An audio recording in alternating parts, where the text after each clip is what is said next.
আমাদের বাড়িতে রোগ ছাড়ছে না, প্রচন্ড অসুখ। বারবার তো বললাম আমার অনেক অসুখ, সুস্থ হলে বলবো। এখনো এই 1.5 মাস 2 মাস থেকে আমরা প্রচন্ড আমি ভুগছি, এখনো বেরিয়ে আসতে পারিনি। এই যে ঠোঁটটা দেখো কেমন সাদা হয়ে গেছে, যে আগে তো পুরো সাদা ছিল, 3 প্যাকেট রক্ত নিয়ে এখন দেখা যাচ্ছে। আর চোখটাও এই যে সাদা, রক্ত নেওয়ার পরেও সেরকম উন্নতি হয়নি, মানে রক্ত শুকিয়ে যাচ্ছে। মেন অসুখ পাথর তো আছে, ওটা অপারেশন করলে ঠিক হয়ে যাবে, রক্ত ঠিক হলে এতদিন করতাম। কিন্তু মেন যেটা প্রবলেম সেটা রক্ত খুব তাড়াতাড়ি শুকিয়ে যাচ্ছে। আমাদের এদিকে পরীক্ষা করে ধরা পড়েনি কি কারণ। বাইরে এখন যাব, আমরা ব্যাঙ্গালোর যেতে চেয়েছিলাম, কিন্তু আমাদের ডাক্তারবাবু, অনেকে ভালো লোক আছে, ওরা বলছে যে এই নৈহাটিতে এইচএস পাঠক ডাক্তারবাবু বসে, ওই নাকি অনেক মানুষকে ভালো করেছে, ওই জন্য ওখানে একবার যাব, গিয়ে যদি ওষুধ খেয়ে উন্নতি হয়, রক্ত পরীক্ষা করে দেখব, তাহলে আরো যাব। আর না হলে ব্যাঙ্গালোরের দিকে যেতে হবে যদি ধরা না পড়ে। মামনি দাস দিদি কেমন আছো? চলে যাচ্ছে, তোমরা কেমন আছো? চন্দ্রানী নির্সিনী, ও এটা তো পড়লাম। মহুয়া ভট্টাচার্য, ভালো থেকো, তুমিও ভালো থেকো। আসাম লিজা এস,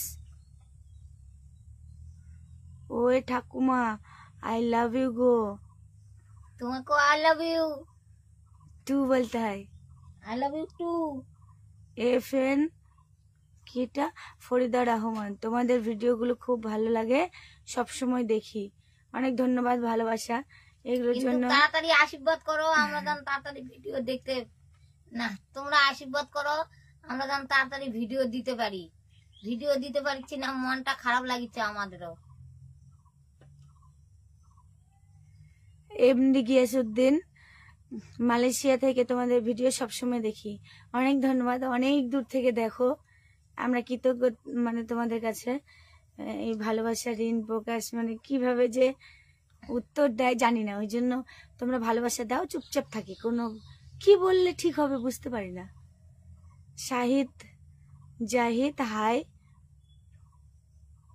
এইচ মুর্মু কি বললো? দিদি তোমাদের ভিডিও আমার মা প্রতিদিন দেখে, আমার মায়ের খুব ভালো লাগে তোমাদের ভিডিও, কাকিমাকে আমার প্রণাম জানিও। আমি তো জানতে পারছি। সুবর্ণ পান্ডা, বোন তোমাদের বাড়ি কোথায়? আমাদের বাড়ি দক্ষিণ দিনাজপুর জেলা, ইন্ডিয়াতে, তবে তপন থানা, নাকড়াকুড়ি গ্রাম। তমাল দেবরয়, মাসি ভিডিওতে যে ড্রেসগুলো খুব সুন্দর। ও হ্যাঁ, এই ড্রেস সম্বন্ধে একটু বলি। প্রচুর মানুষের মনে প্রশ্ন থাকে যে ড্রেসগুলো তোমরা পাও কোথায়। অবশ্যই প্রশ্ন হতেই পারে, এটা কোনো মন খারাপের বিষয় না, কিন্তু তোমাদেরকে বলি সর্বপ্রথম কথা, প্রথম থেকে যেটা আমরা এসছিলাম, আমি জামা পরি, শাড়ি কোনোদিনও পরি না। সেই জামাগুলো জমা করা রয়েছে, ওগুলোই মা পরতো, আর ধীরে ধীরে জামাগুলো ছোট হয়ে যাচ্ছে, ওই রকম জামা আমার প্রচুর আছে। আমি জানি না এই বয়সে এসে কেন আমার জামা ছোট হয়ে যাচ্ছে।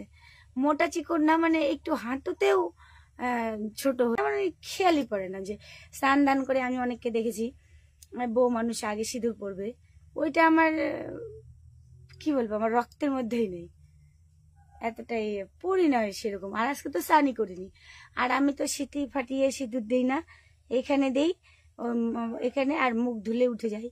ধরো সকালে একটু দিয়েছি, অন্য কোনো দিন মুখ ধুবো, উঠে যাবে, সারাদিন আবার এভাবেই থাকবো, এইরকম। আমি তো আগে এই যে পলাটা পরতাম না, শুধু শাখা পরতাম। তোমরা খালি বলো যে কেন পড়ো না, কেন পড়ো না, তোমাদের কথার উত্তর দেওয়ার ভয়েতে আমি পড়ে নিয়েছি শাখা আর পলা। এই যে ঝনঝন করে বাজে ঢুকুম ঢুকুম, এটা আমার ভাল লাগে না। আর একটা শাখা পরে থাকলে বাজবে না, ভাল লাগবে, কত সুন্দর আরাম। কিন্তু তোমাদের জন্য আমার আরাম করা হচ্ছে না।